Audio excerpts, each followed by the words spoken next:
Anna Shiz, and breaking tonight, investigators say they have solved her murder some 43 years later. The sheriff's office says this was the oldest cold case murder to be solved by the department.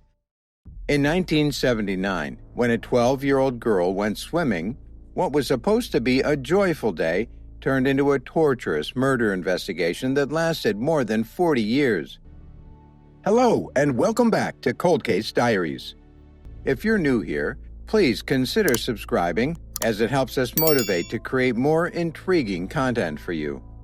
Stay tuned to learn more about the Lesia Jackson case, in which justice has finally been served for the death of this young girl. Thanks to more contemporary investigative methods, the unwavering support of her family, and the police force's tenacious determination to move mountains. Conroe is situated in Texas Montgomery County, about 40 miles outside of Houston. It's a charming little town with lots of quirks. Lesia Jackson lived here with her mother, Laura Kay, stepfather, Charles Hirsch, stepbrother, Kirk, two biological brothers named Sean and Larry, and her stepfather. She excelled in school and went to Washington Junior High. She had blonde hair and was well recognized for always sporting her signature light blue rimmed glasses. The day of September 7, 1979 was warm and lovely. Families, children, and teenagers frequently congregated at Wildwood Lake and the area around its swimming pool. Lesia, 12, and her two older brothers, Sean and Larry, were going there on this particular day to cool off and chill around. On their fun and sunny excursion, they're joined by their cousins and a few close friends. The way people thought about daily safety was substantially different in the 1970s than it is today. Back then, it was common for kids to walk places by themselves or with friends, take rides with strangers, or pay visits to other people's homes. Unrestricted mobile phones weren't even a thing yet. Add the extra challenge of not being in constant contact. The group had a great time swimming and having fun, but before they realized it, the day was over. Around 7 o'clock, when sunset was just around the corner, everyone made the decision to wrap things up and start driving home because they didn't want to miss curfew or be late for dinner. But Lesia was having so much fun that she didn't want to go home yet. Sean and Larry, her two brothers, were aware that the community usually considered the swimming area to be secure. So, they started the journey back without their sister. The mother of the trio, Lauren, noticed that the boys entered through the front door, and she immediately inquired after them as to where their sister was. They informed her that they expected her to follow closely after them and arrive at the house within an hour. This naturally gave Laura a poor impression, as it would for any worried parent. Lesia's stepfather, Charles Hershey, made the decision to act after a brief period passed without any sign that she had come home. Although he was concerned, he was not yet concerned that she might be in danger. To find her and tell her to return home, he moved over to the swimming pool area. But the more he searched, the sooner he came to the conclusion that his daughter was nowhere to be found. Charles and Laura's parental adrenaline started to kick in, so they started the initial search on their own. They kept an eye out for their daughter as they drove the subdivision streets near the swimming area. When that search proved fruitless, they moved on to the next step of calling family and friends to see if anyone had heard or seen her, especially those who had been with her earlier in the day. As soon as they realized she was no longer with any of them, they suddenly realized that their daughter was missing. The Montgomery County Sheriff's Office received a missing persons report for Lesia Jackson. Robinson, a deputy sheriff, was appointed to the case without delay. One of the first people the detectives spoke with was a young child named Bobby Hill. He was Lesia's buddy and the last one to see her. He said he had last seen Lesia sitting on the pier wearing a pink swimsuit and either a white or yellow shirt and blue shorts with a red accent on top before the gang left without her. Additionally, he remembered how he and his friends had almost been hit by a brown Monte Carlo that had been repeatedly driven erratically by them, as they were making their way home from the lake. The strange event raised red flags for Detective Robinson. They interviewed Lesia's brothers, cousins, and other friends and family members before moving down to the swimming area to look for any signs of her whereabouts. They immediately came to the logical conclusion that she might have been taken by the man driving the brown car when their search turned up nothing. The investigator immediately made a call to headquarters to request more assistance because this case may now be elevated to one involving abduction. Lesia was well liked in the community, as seen by the almost 24 local fire department volunteers who joined the search as soon as word of her disappearance circulated around the small town. They looked everywhere until 12 in the morning. That evening, there was essentially no sign of Lesia in or around the town. The sheriff's Marine Division stepped forward the following day as the search went on, and in an effort to make sure they had covered all possible possibilities, prior to concluding that Lesia had been kidnapped. She might have drowned in the swimming area to start with. All of the children were left unattended. They thoroughly searched the woods, the lake's dock, and the swimming area, but Lesia was nowhere to be found. The first person to discover a clue was Kirk Hirsch, Lesia's senior stepbrother, in search of his sister. He was searching the intersection of Deep Forest Drive and Creek Woods Street. He discovered a pair of black, thick-rimmed glasses lying in the road 2 blocks from where Lesia had last been seen. They sustained damage akin to what a pair of spectacles might suffer from being struck by a car.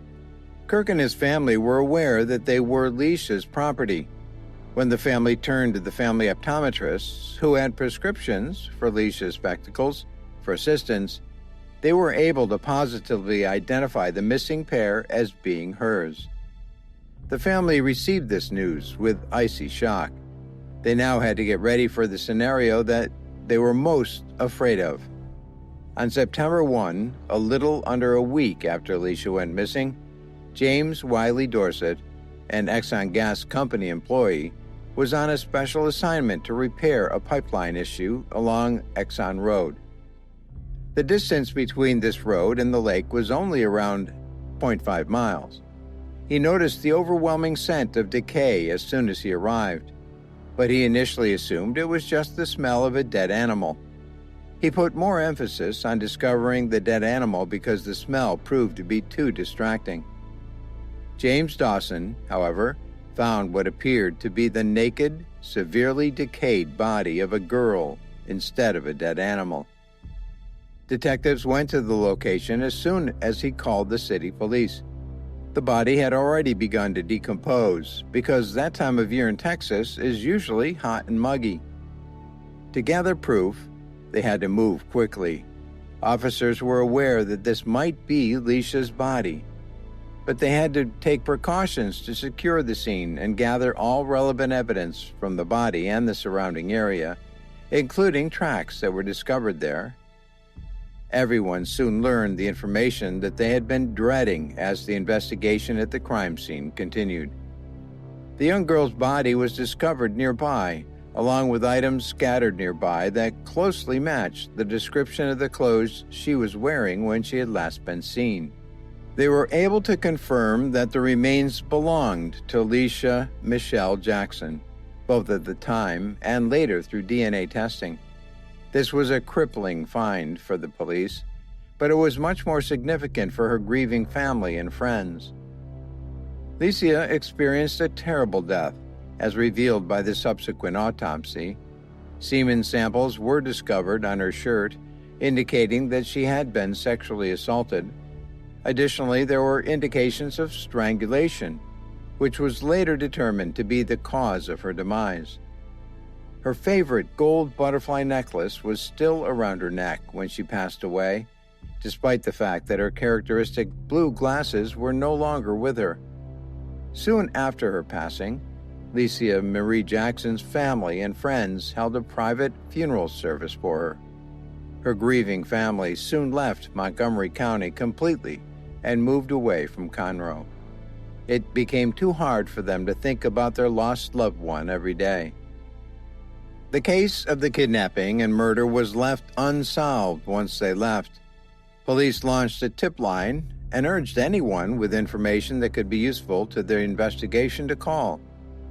The police found one tip to be extremely intriguing. A Vietnam veteran and an unidentified heroin user were engaged. When questioned, the tipper admitted that many people who knew this man saw him divulge private information about the crime to others, information that was not accessible to the general public. He reportedly frequently requested the introduction of local girls to him from his acquaintances. Surprisingly, he was referring to young females, not mature women his age. Using the tipster's information, police were put on high alert. This man was subsequently captured and detained on suspicion of murder. They question him using customary police methods until he breaks down and admits to the crime. There was a catch, though. He said he had a partner who helped him kill Lesia Jackson. Police received information from the man about his accomplice, and soon both individuals were being interrogated hard. Red fibers were discovered during the thorough searches the police conducted after obtaining search warrants for both of their residents. These fibers matched the ones discovered on Lesia's shorts the day she was slain.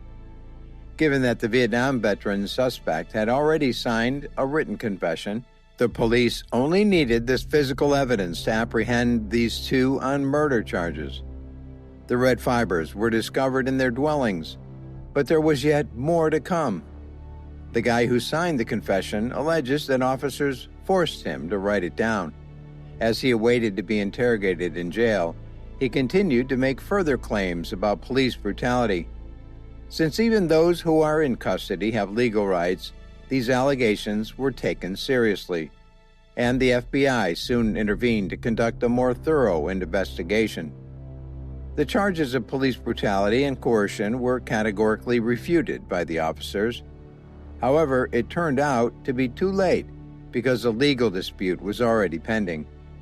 Unfortunately, all evidence discovered by investigators, including the written confession and red fibers, could no longer be upheld due to the claims in the court case that would eventually arise, rendering the extremely damaging evidence useless. In the end, the judge also decided to dismiss the murder case against both accused. This was yet another crushing blow to Lisa's family, the investigators, and these two men's release without even a warning. They went back to the drawing board. The case grew colder and colder as the years and decades passed. In the year 2006, a guy by the name of Tommy DeRoy joined the Texas police force and eventually rose to the rank of detective on the cold case team. Decades had passed. Although he denies knowing Lesia personally, DeRoy was actually a former classmate of hers. He wanted to provide the Jackson family with closure after all this time and effort, along with another cold case investigator on the force named Terrence Greenwood. The investigation and work on this case have started. About 40 years had passed since the murder, as Tommy DeRoy was aware. Since the initial investigation, DNA technology has advanced significantly, giving better prospects for matching a suspect. DeRoy sent the semen and other samples discovered on Lesia's clothing back in for DNA testing. Perhaps it was the two men that his predecessors had allowed to escape all those years ago. His hopes were dashed, since the samples still could not be matched to any known criminals who were already registered on the FBI's CODIS, or Combined DNA Index System. The samples have been collected over a long period of time and could no longer be fully processed. Witnesses from that fatal day in September 1979 have moved away, passed away, or forgotten the specifics. At this point, Lesia's family had already made an effort to relocate further away from Texas. As a result, they had to gather further crucial evidence on their own to solve the case. Hope was fading, and the clock had been ticking for far too long.